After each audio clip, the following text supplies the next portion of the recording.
Hello, I am joined today by Peter Joseph, who is an activist, filmmaker, author, most recently of the New Human Rights Movement, which is a pretty incisive read, and I would recommend it. So I want to get to the book, but I want to start with a few introductory questions, if you don't mind. So in the promotional material for the book that's distributed by your publisher, you are identified as the, quote, founder of the world's largest grassroots social movement. That's a pretty grand and jarring claim. What is the quantifiable basis for that claim? Probably its endurance over the past decade is actually maintaining itself, as opposed to most grassroots social movements that come in and out really rapidly and don't maintain a steady follower base or activities and so on. So the Zeitgeist movement has probably 500,000 direct subscribers in terms of email lists, and we have about 150 chapters across 60 nations that have preserved themselves, save in contrast to Occupy. Occupy came out as a big burst, and then it's kind of separated, and it doesn't really maintain an identity in and of itself. The Zeitgeist movement is a very firm structure, and it does annual events twice a year and so on. So I consider it, and I don't know of any other comparable organization, to be the largest grassroots organization of its kind. Now we can be fanciful with that and say, well, you know, whatever, just numbers and who knows. But the Zeitgeist movement has had a grand influence in a way I think a lot of people think, and not to deviate too far, but it might not be at the tip of the tongue of any kind of mainstream outlet, but a lot of people know of it and have talked about it, and that's, I consider it as such to be still the same momentum that it's always had. Well, the reason why that claim struck me is because, you know, granting that it's true, you ought to be one of the most influential people in the world, correct? I think what happens is a systemic relationship to an organization like this, because it is considered a fringe group, because it doesn't identify with mainstream values, therefore it doesn't get much popular play. You know, the people that have reported on it have reported very negatively towards it.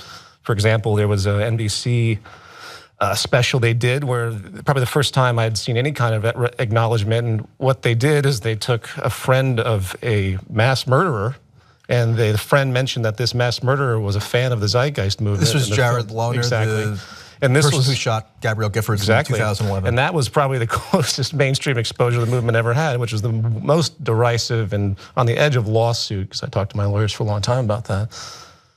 So when you have an organization that's in support of contrary values to what this system is, you can expect that it's going to be belittled pretty much across the board, if not demeaned directly. But, you know, thinking about it, many movements which are regarded as generally on the fringe, whether it be on the right or left fringe, tend to galvanize some measure of media attention once they garner enough popular support. I'm thinking of the Occupy movement, for example, like you referenced, even the Tea Party, now the quote unquote alt-right or even white nationalists, they tend to get a lot of media attention once they demonstrate that they're a formidable force. Sure, well, it's been an arc. Like, we were in the New York Times. We've had a lot of European outlets cover it. In fact, Europe is a much stronger base than the United States. We started. Why is that, you think? I think because the values, they have more of a, their understanding of history is stronger. There's more of a socialist or collectivist / individualist combination there, as opposed to the hyper-individualism of the West, or I should say of America. Europe understands its early history and knows that there are problems, which is why you have, you know, different social democracies there doing different things economically, such as the Scandinavian countries, even though it's technically not specifically Europe, but you know what I mean. There are other pockets of, there's a memory to Europe that is different from the United States. And the United States media, as you know, bombastically throws this individualism and capitalism down people's throat all day. And we see that with the birth of the Trump administration. And I think it's a cloud of obfuscation where people aren't subject to these views. The only exception being, which was quite remarkable, was Bernie Sanders. In his socialist democratic platform, he did bring that up, and now 51% of millennials, the newest generation, actually do identify with a kind of socialist bent. And that's pretty remarkable, but that still stands in stark contrast to what we see in the mainstream and what mainstream values generally are. Your point overall may be true in terms of the comparative relationship between the United States and Europe in terms of their historical context that they apply. Sure. But you know, there's a pretty vibrant intellectual community in the United States. I mean, it's probably clustered in a few coastal enclaves, but nevertheless, it has a big influence. I mean, there's a emerging kind of left-wing intelligentsia, I would say, that's kind of revolves around a few fledgling publications and magazines and websites. So why isn't it that your book and your movement more broadly have been embraced by those kind of burgeoning intellectual forces? Because it's still too radical. What I propose— Too radical for like a Marxist magazine, or are you aware of any highly publicized Marxist magazines in the United States? For one, I don't ascribe to Marxism as an idea, but I know what you're saying as far as the extremity. Jacobin magazine comes to mind. I guess I would more term it socialist, but it's a pretty influential, now intellectual magazine that does reportage, it does analysis. So I'm just wondering why and has sort of like a concomitant cultural backing. So I'm just wondering why that sort of subculture isn't more embracing of you and your massive, at least allegedly massive movement. Well, I think the term massive on a global scale is quite relative. It's very small in terms of the pressures, in terms of the political organizations out there on the global scale. But it does have a large base, and it does a lot of activity, and it has had influences. You see these influences carried forward with a lot of other personalities. I can't look at the ethics and descriptions of folks, say like Russell Brand, without thinking, these individuals have obviously paid attention to some of this stuff that's come forward. They might not source it. They might not say, well, I appreciate what this writer had to say or this movement. Because usually we have an individualistic culture that's based on literally branding, so people tend to want to present the idea that their ideas are their own. This is just a general kind of reactionary problem we have.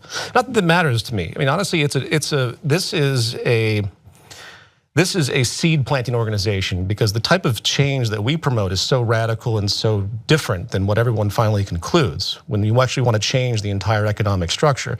Not many people, especially if they're famous and they're in media and they have a lot of money, are really going to want to alter the mechanisms that have rewarded them so greatly. They'll talk about the need to have better social inclusion. They'll talk about the need to reduce economic inequality. They'll talk about the need for certain standards of community that are being lost now in modern capitalism. But very rarely do they go that final length. And the Zeitgeist movement does go that final length, as does the book. I think that's why it doesn't get the attention that it does. Some pay attention to attributes of it, and they pick up what they agree with, what they identify, what their values are comfortable with, but then they get too fearful of the grand change that's promoted.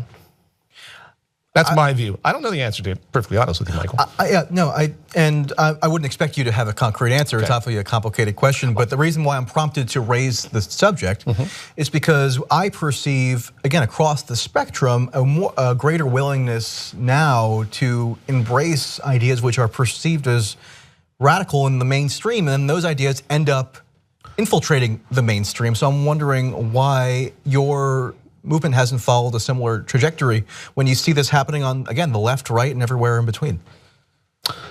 And again, I as a seed planting organization, though, that's the way. Because I can't help emphasizing that it's not that suddenly the stamp of the logo of the movement should be on every mainstream network. It's not that suddenly on my face is the symbol of something larger. In fact, I prefer it not to be. This isn't an identification with a group per se, or an identification with an individual. It's an identification with a train of thought.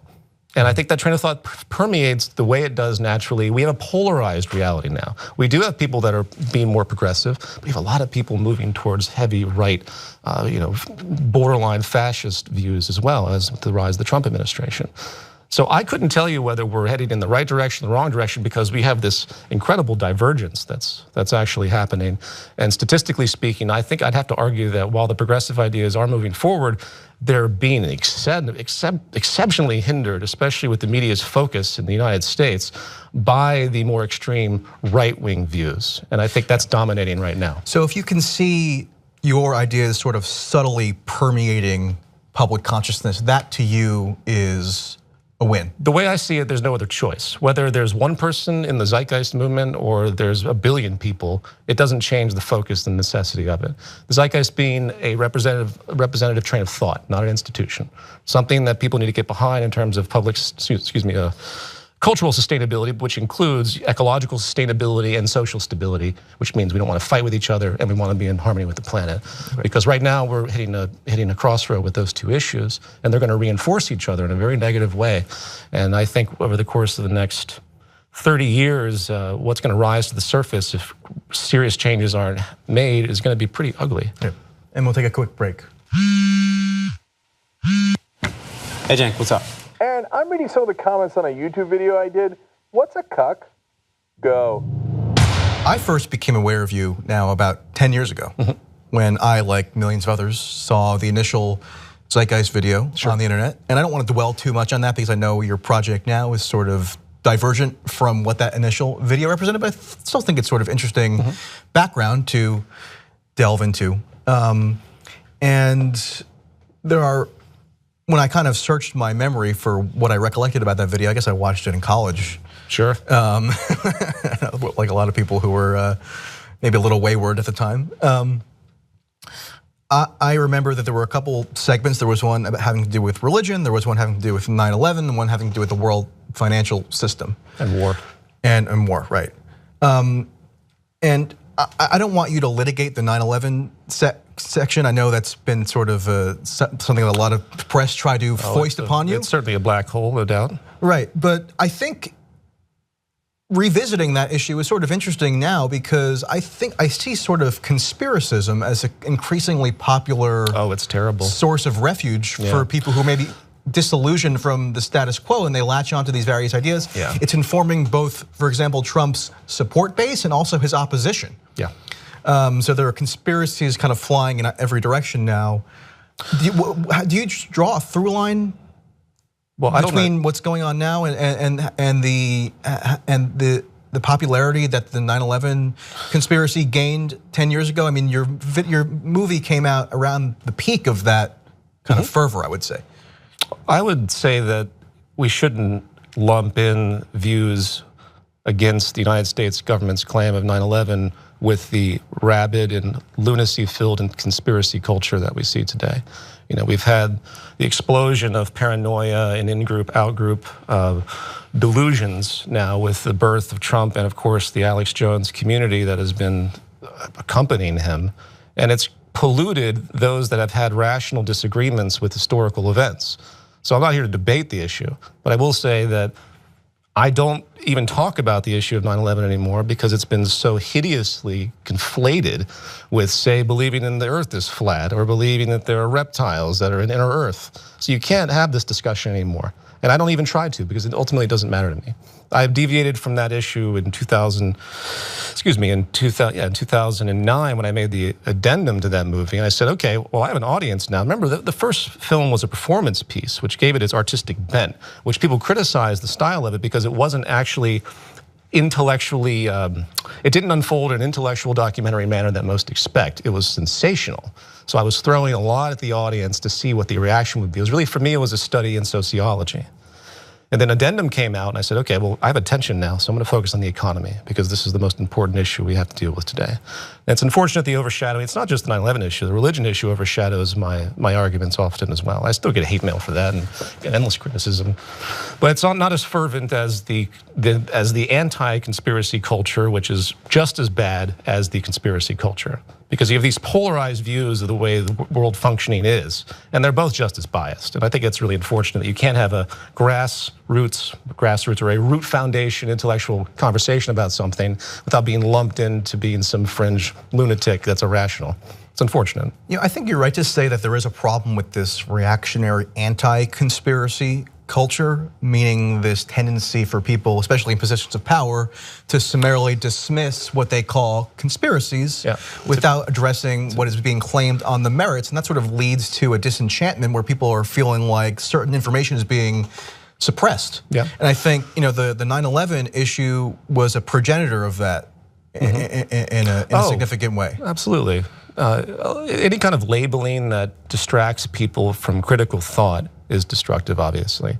We see that with the word communism. Ooh, anything that leans against capitalism must be communist, and boom, you must be in favor of the atrocities of the Soviet Union, or by extension, you must be a National Socialist and be in favor of Hitler. These are the kind of associations that build up, and it's a disappointing kind of mind control that people are so susceptible to this, because you start to label people and then label their ideas, and people get fearful of associating with ideas, and suddenly they're inhibited because they don't want their reputation to be polluted by associations, regardless of the merit of the argument or debate. It's reversed a little bit now with the Trump phenomenon. I mean, this is really bizarre because the conspiracy culture has said, okay, we don't believe anything anymore. We're going to follow what this individual says. We're going to make assumptions that have no foundation. We're going to call everything we don't believe in fake news.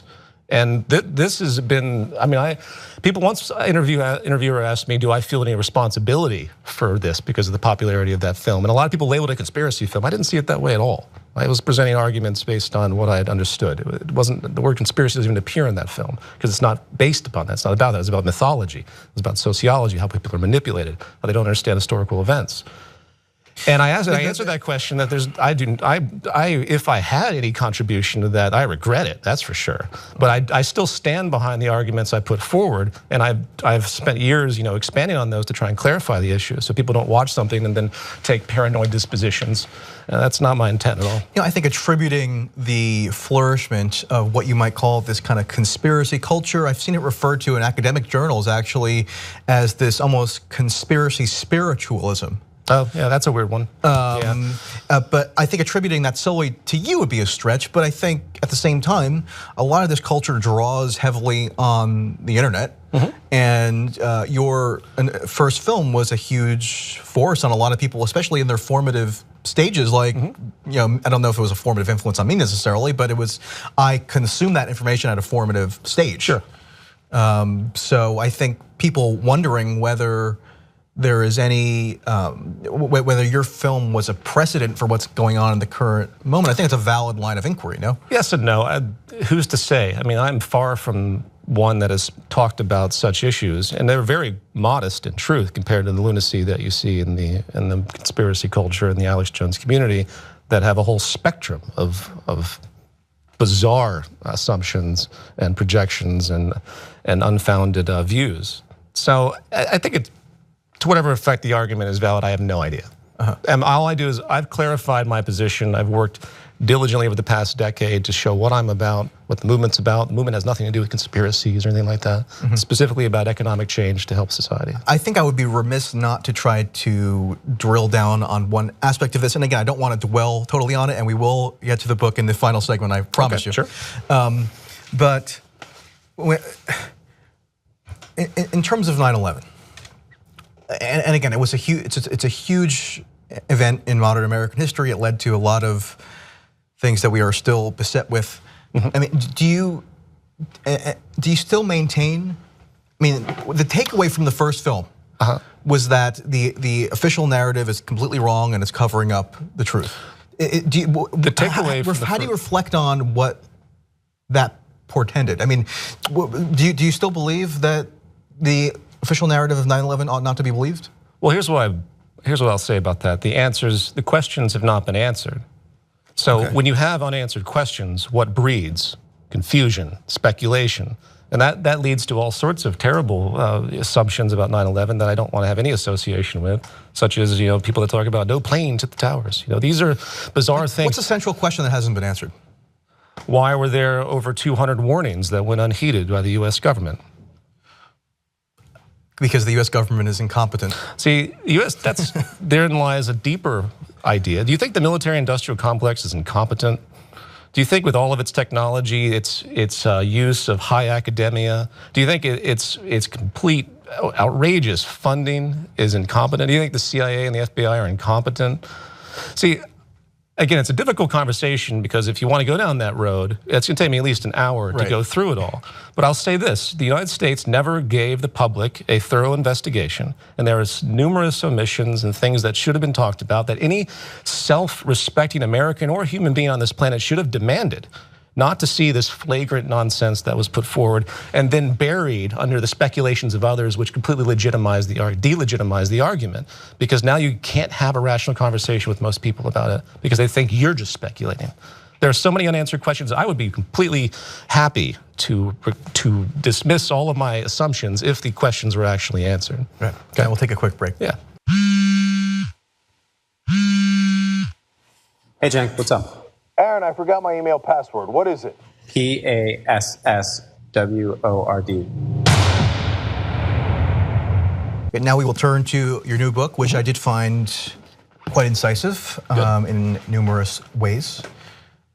So a lot of the analysis in this book is associated, I would say, with pretty traditional leftist critique of capitalism. So for example, you say capitalism is a system of structural class oppression and social control. with only the naive illusion that pure free market principles are universal, effective, or even possible. So it seems like that could fit pretty comfortably into contemporary socialism, for example. So why is it that what you lay out here has to take the form of this novel social movement when it really is in keeping with the historic leftist critique? Except it isn't in keeping. The amount of scientific evidence, the relationship to ecology, the social science surrounding public health, cognitive neuroscience, the social psychology that we can now attribute in our behavior to the social system, the depth of the argument is far superior now. Now, I'm not arguing that their intuition wasn't fairly accurate when it came to, early socialist thinkers. It doesn't take a rocket scientist to see the kind of class antagonism that goes on in the system, and the way that the wealthy are preserved while the lower classes are generally oppressed. And that word is used very literally, because it's not that any individual is just saying, oh, I'm going to oppress that person, oh, I'm going to raise that person up. It's a systemic problem. And when you take the whole of public health science and revelations about what's happened in our consumer culture over the course of the past 200 years with the Industrial Revolution, and you put this together, you have a scientific foundation that says capitalism, market economy, which has its roots in scarcity and dominance, has its roots in the assumption that there have to be winners and losers. This entire social psychology and its procedural dynamics as related to the environment, completely invalid. You have to move past this if you expect to see progress in the future.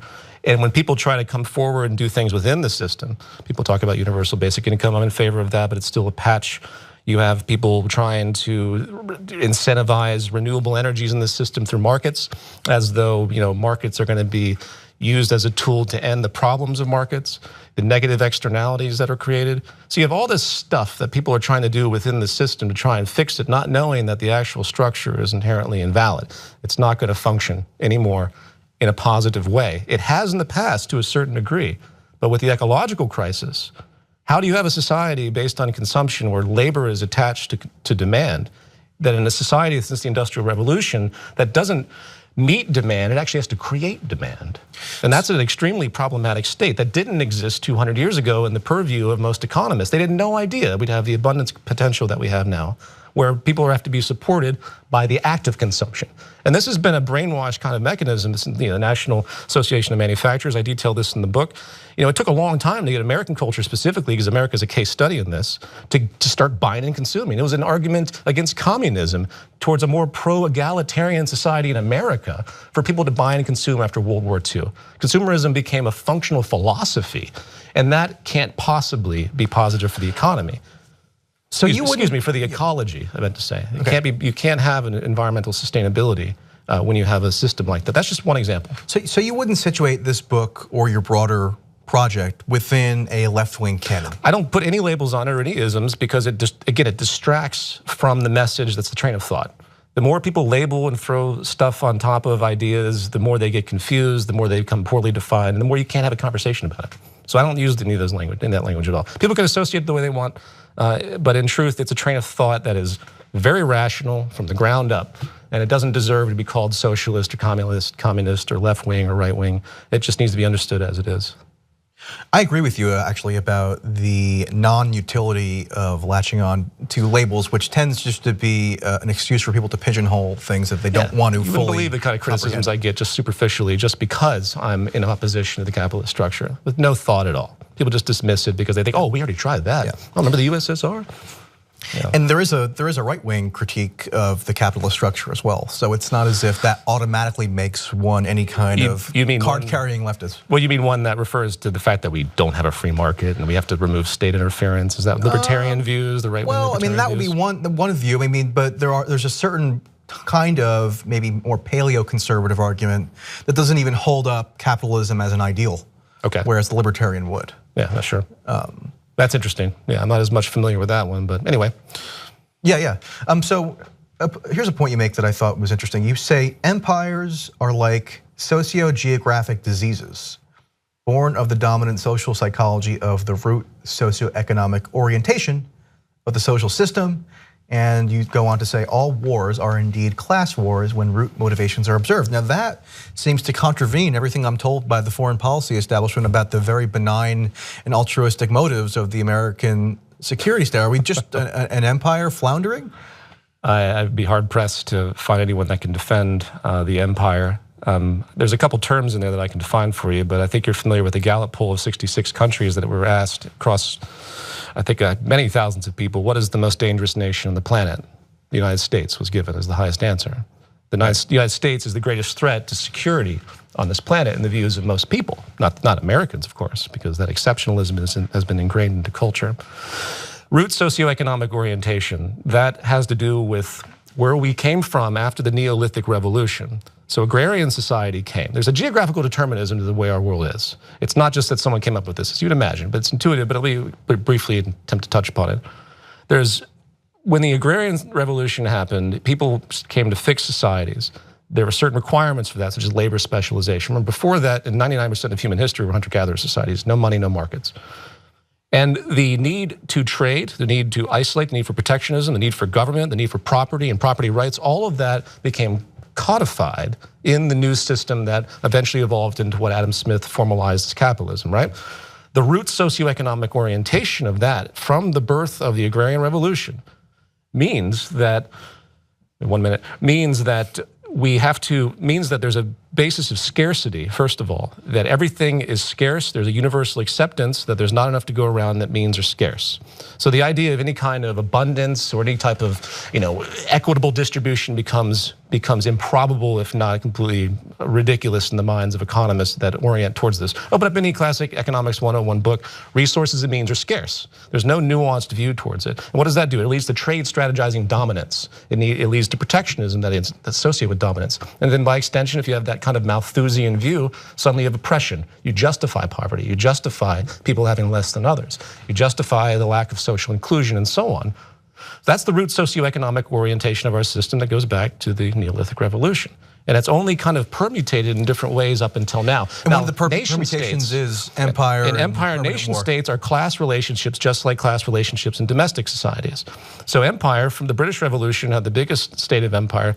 If we have to break, just let me know. The biggest state of empire, the biggest precedent of empire, because they had technology and the steam engine, the first industrial revolution, to actually start controlling large swaths of land. And then that eventually gravitated to the American empire with increasingly more technology. And that, with the drop of the atomic bomb in World War II, it set the ultimate precedent that said, we are the global power. We are going to put military bases everywhere. We are going to control the world economy. And that is a socio-geographical disease built on effectively capital accumulation and the need to dominate in a scarcity worldview. Let's take a quick break. Hey, what's up? Aaron, what do you like better? Sarabies or Sarabies? Go. You were discussing, the interplay between the kind of fundamental socioeconomic structures that society is built upon and the emergence of these empires, including the current American empire. Could you just continue elaborating on that? Long story short, you look at global. And by the way, I appreciate your attempt to encapsulate these extraordinarily complex topics in a relatively short period of time. Doing my best.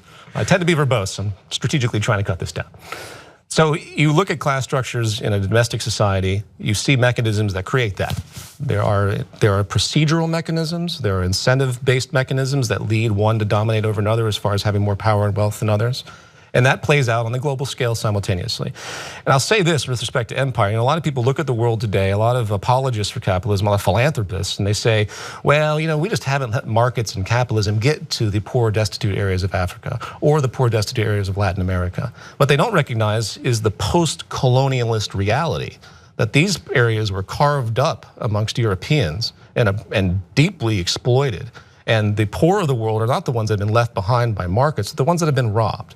And it is a function of this root scarcity orientation, this market-driven trade dominance, that colonialism existed and exists at all. And that's something that people miss as well, because they tend to assume, once again, with the birth of Adam Smith, that, free markets are new. It's not related to slavery. I mean, if you go back to slavery, what was the root incentive of slavery? We had white indentured servants in America before African slaves were brought over. Suddenly it was realized it was a better investment to have black slaves. And what were the kings doing in Africa? Whites didn't go and bring up ships and take on black slaves and bring them to America. They were selling them. So there's money being abused on both sides. So money and markets and trade, this is the root of all evil. There's no cliche to this anymore. That we have to develop a collaborative system that utilizes and amplifies the best attributes of what actually makes our economy good, what actually creates the abundance, what actually creates the collaborative spectrum that underscores the competitive. So we have this proxy system that we need to start to disassemble and create a new system. And that's what I propose in the 5th chapter of this book. Do not deviate from your point on empire, but I mean, to summarize that issue, it's just, you have class relationships in the macro and micro level, and they are organized procedurally by the dynamics and incentives of markets and the strategic dominance that comes from that. The analysis that you put forward here and that you've put forward more broadly over the last 10 years or so seems to be divorced from electoral politics, or at least it floats above electoral politics. What role, if any, do you see electoral politics playing as a vehicle by which some of the principles that you're advocating here can be effectuated? It's a minor role, because the state is driven by business interests and always has been. Going back to kind of a conservative, pro-market libertarian view, they argue that the state is an issue. The state, we got to get money out of politics. We've got to stop all this general corruption that inhibits the freedom of markets. This sort of quasi-neoliberal view, and that is comical, because the state has always been composed of the high business and elite powers of any given society. Right. So here's the great conundrum. People say, well, we get money on the markets. We got to, who can't let Glass-Steagall be repealed. We can't let these things come forward. And then they say, we get some like Bernie Sanders in. Oh, well, he's going to change these policies. We're going to get blah, blah, blah. But what they don't take into account is that it goes against the grain of this system to have any kind of social foundation, any kind of collaborative sense, any kind of state-driven efficiency. And when someone does make those policies, all it takes is a new administration to come in going with the grain, such as the Trump administration, to remove all those policies. So even if you had this kind of the Obama administration didn't exactly go against the grain in this respect. No, but they were at least a little bit more of an interest, say, in like climate change. At least there was something. But you can't, the state is completely and utterly corrupted by business power and will always be that way. Is that an inevitability though? Is it an inevitability that the commingling between corporate power and state power is going to come about? There has never been a variance of that in history since the Agrarian Revolution, going from monarchs, feudalism, mercantilism to capitalism. And there never will be as long as the structure is preserved. Isn't the notion that state power is inherently corrupted doesn't that breed a certain cynicism though? I mean, there were so many people who were animated by the Bernie Sanders campaign, for example. I mean, were they engaged in a fruitless endeavor? No, they're trying to do things within the confines of what they see possible in that narrow electoral context. If Sanders was elected, yeah, there would have been better social policies for America. He would have improved certain things. Well, he would have gone against the grain of a heavy lobbying community, against all the people that are working against any kind of sanity and balance and sustainability in the system. So that fight would have been constant, but it wouldn't be like the overt kind of drop off that we've seen the Trump administration, removal of science, the diminishment of the EPA, the pullout of the Paris Accord, and so on. So to me, it's a moot issue. It's not to say that we shouldn't do certain things within the system. I'm all for universal basic income and things like this, little patches that will help improve poverty. But the focus has to be removal of the structure. So you're in agreement with Mark Zuckerberg on universal. Well, here's the caveat of this, and this is why the billionaires intuitively flock to this, is because they know that their positions are in danger with high class inequality, whether they're conscious of it or not. And if you have billions and billions of dollars, the idea of giving people a stipend every month outside of the welfare system doesn't seem much off your back. And the sad reality, even more so, is that classism, the way the system is organized, that money that is put into the system funnels its way back up to the upper class anyway. So you're saying universal basic income could be used as sort of a tool to mollify and subdue the masses? Isn't that sort of like an adverse consequence? In a world of technological unemployment, there's no other solution. That's why Elon Musk talks about the direct correlation between the two. He's completely rational about it. You have to have something to compensate for technological unemployment because it's more cost efficient for companies to use technology than humans. And that's the basic primary logic, rational primary logic of markets, cost efficiency. Cut costs. I just recently saw an article on McDonald's. They put in kiosks, their stock went up because they wouldn't put in automated kiosks, and they're laying off thousands of employees. And that's also a testament to the way market psychology actually works. Why should it be that stocks go up in value when people are being laid off? Therein lies the complete classism, probably in its ultimate embracement. 83% of all stocks are owned by 1% of the population. It is the financial sector is the highest power system probably the world has ever known. And this represents the total antagonism of the working class versus the financial elitist class, which has emerged to be the highest political influence simultaneously, as we see. Time for a break. Hey, Cenk, what's up? Aaron, my VCR keeps flashing 12, but it's not even midnight. Go. The notion of billionaires flocking to this universal basic income idea is pretty interesting. On the one hand, you could see why they might have a self-interested motive in advocating this, again, to mollify or subdue mass, but at the same time, it would alleviate great suffering. I'm not against it. Yeah. I just want to point out the caveat. Martin Luther King in 1967, his poverty movement, economic bill of rights, he was trying to get universal basic income done then. And right before he died, there was a big march he was putting on just for that purpose. So it's long overdue. And it really represents, if intelligently thought about, the efficiency that we've created as a civilization that says that it's ridiculous for anyone to be in poverty, not only in the United States, but the world, but specifically in the United States.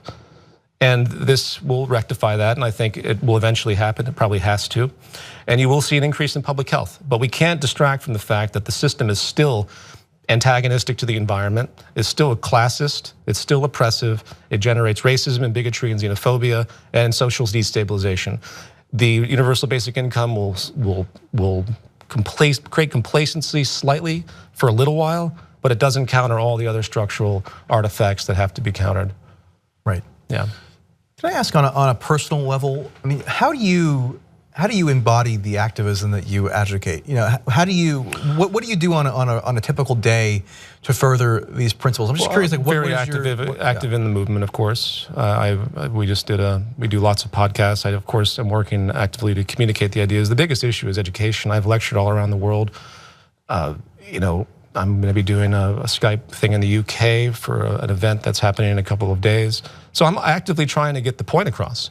You know, there's plenty of detailed things that I've talked about that can be done creatively, such as the 5th chapter of the book, where it talks about the need for a system that unifies a focus towards automation instead of human labor, towards access instead of property, towards open source instead of proprietary knowledge, towards localization as opposed to globalization due to ephemeralization, which is this phenomenon that things are getting smaller and smaller and smaller, where we don't need the incredible inefficiency of globalization as it's emerged, which is really just another form of colonialism if you look at it from a geopolitical standpoint. And the amazing technology we have to create feedback systems that actually let us know what's happening in the world. They call it digitized network feedback. That contradicts old anti-socialist theories like Ludwig von Mises put forward. The economic calculation problem is a very famous theory that people hold up in the pro-capitalist community to say, oh, you have to have money in markets to decide people's preferences and so on. We can override all of that. And there are creative initiatives that I've talked about that unfortunately need funding and so on in this society to get them going. I imagine in the future a participatory economic system where people are able to log on to CAD and computer-aided engineering systems. There are no more corporations in the future. And they're able to design and open source with information access to all the resources in the world, ideally, but at least in the region, because localization will eventually mean that you don't need to know all the resources in the world because things are going to get smaller and smaller and more efficient. You understand that trend. Right, the local ephemeralization and a more with less phenomenon or zero marginal cost is a powerful, probably the most important economic phenomenon, probably the most important phenomenon of the entire human species, where we're able to do more and more and more with less and less and less. Hence the nature of your cell phone chip more powerful than the giant, 10-ton supercomputer of 2 decades ago. And that's going to happen across the entire industrial system. And that enables a whole new level of engagement in a kind of participatory democracy. And I'm afraid at length in this discussion I couldn't go through the details of all of that, but in the appendix of that book, which you might have noticed, I outline in a logical, symbolic logic form the fundamentals of that and what it means to actually create a system that actually has decision-making built into it, as opposed to this proxy system we have now, which is just trading for profit, and we hope for the best. Yeah, we get some innovation, enormous amounts of waste, hideous external problems, and of course, other exhaust. You can look at the economy like this. It's a big machine. We're all pulling levers on it. One side, you have all the goods and shoes and cell phones and cars. The other side, you have all the externalities, poverty, climate destabilization, the fact there'll be more plastic in the ocean by 2050 than fish, the incredible, every life support system in decline. And the trick is, how do we emphasize the abundance production that we've been able to achieve in the past 200 years through science and technology, not capitalism, and get rid of all the exhaust that is destroying the planet and creating distorted human psychology and effectively ruining the world. And if that exhaust is going to overcome the other side soon enough, if we don't change gears. Have you engaged at all with American academia on these issues? I mean, historically, American academia, for all its faults, has been hospitable to various radicals. I could go down the list. I mean, yes and no. Noam Chomsky has been one of the leading American educational institutions now for many decades. Maybe he's an aberration. Yeah. But has that been a priority for you, or is maintaining a distance from that institution in any way? I don't think about it in terms of a relationship or not. I do still find that the held up intelligentsia, most have been rewarded with accolades of success and reputation and money. And when you start talking about changing the system that rewarded them, or associating any individual with a fringe belief system, which this is quickly dismissed, then they tend to shy away. I think in the private conversations of a lot of the high scientists and folks that haven't been too polluted by the institutionalization and the Ivy League kind of a narrow, myopic perception, because you have to admit, when people go through high education, there's also an element of indoctrination. And you talk to any market economist, they will glaze over when you try to talk about the environment or talk about negative externalities, because they only know the utilitarianistic views that they've been taught. They only know what they assume about economic man and how, if we can make profit to make goods, and we can make profit saving the environment, which is a completely antithetical proposition. You hear people like Richard Branson talk that way. So the intelligentsia, the academic community, no. Even though I source lots of folks that have worked outside of the box to a certain degree. You cite all manner of academic studies in this book. It's in pockets, though. None of the folks that I source, because I'm creating a train of thought, actually arrive at the conclusions that I present. Very few, very few. And I leave that to the audience to decide why that is. I think people are just afraid to rock the boat in that community. And that goes for a lot of the billionaire class too. I think there's really smart people out there that want to do really good things, but they're willing to criticize aspects of the system, but we haven't reached that kind of group acceptance that there's something wrong. It's up to the next generation. When, again, as I mentioned, 51% of millennials do have an anti-capitalist sympathy, and I think that's the generation that will hopefully harness this. No, I have no illusions about the type of difficulty faced with this change. Everything moves against it right now. We can't even get people to do anything relevant when it comes to climate change. Even the Paris Accord is a non-binding set of agreements. The Kyoto Protocol before that, Canada was $14 billion in fines Canada had in the Kyoto Protocol, right? They're supposed to pay that. That's the goal. Instead, the Canadian Prime Minister and the government say, you know what, we got to worry about our declining economy right now. We're withdrawing from the Kyoto Protocol. And that's what you're going to see. You're not going to see any type of real, maybe in some of the smaller European countries, because they're isolated and they can do things in a little bit more of a less, they could be off the grid slightly, such as in Germany and so on. They're going to do pretty well. But when it comes to empire, when it comes to the major dominant economic forces that have so much at stake and that are being threatened by technological unemployment and are so adverse to any type of adjustment within capitalism that could hint of socialism, no, you're going to see exactly what Trump did throughout the majority of the community.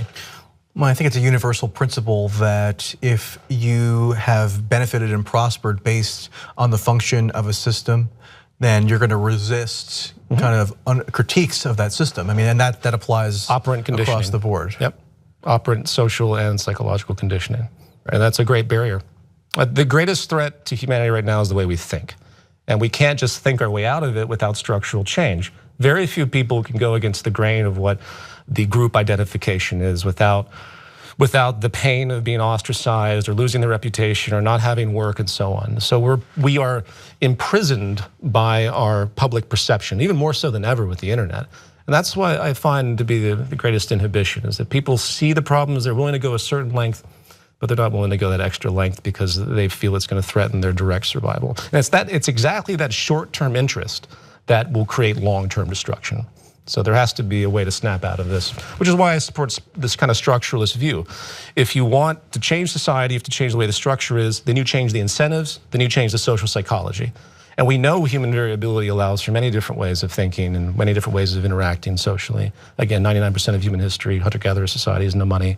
We have hundreds of examples in the 19th century of people that have gone to indigenous cultures to see how they were thinking, completely different worldviews. So the whole human nature debate, the capitalism representative, it's representative of a very core kernel jungle primitive view. It pings our lower reptilian brain, our limbic system, ignoring the prefrontal cortex, our consciousness, our ability to be empathic, to actually relate to things beyond this fear survival mechanism, which is constantly being pinged throughout our society today. So again, I have no illusions about the difficulty of transition because we're going against all of those biological, psychological, and sociological forces. It's interesting that you cite the internet as potentially an inhibiting force here.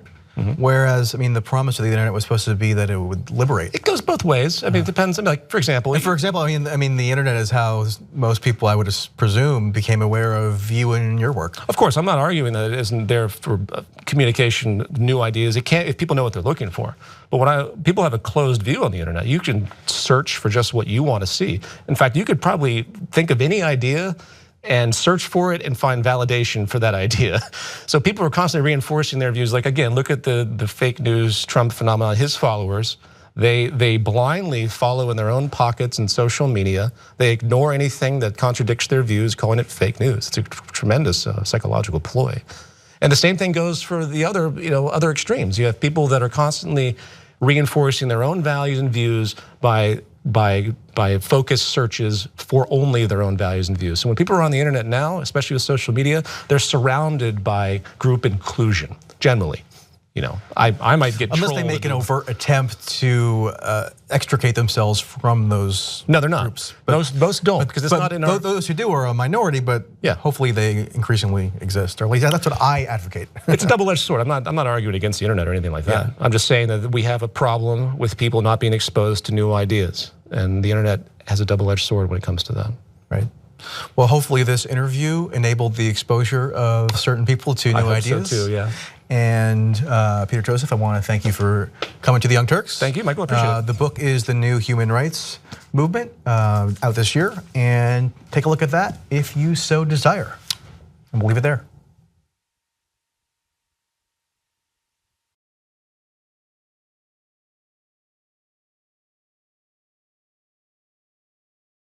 Young Turks members get to watch every single interview live as it happens. TYTnetwork.com/join.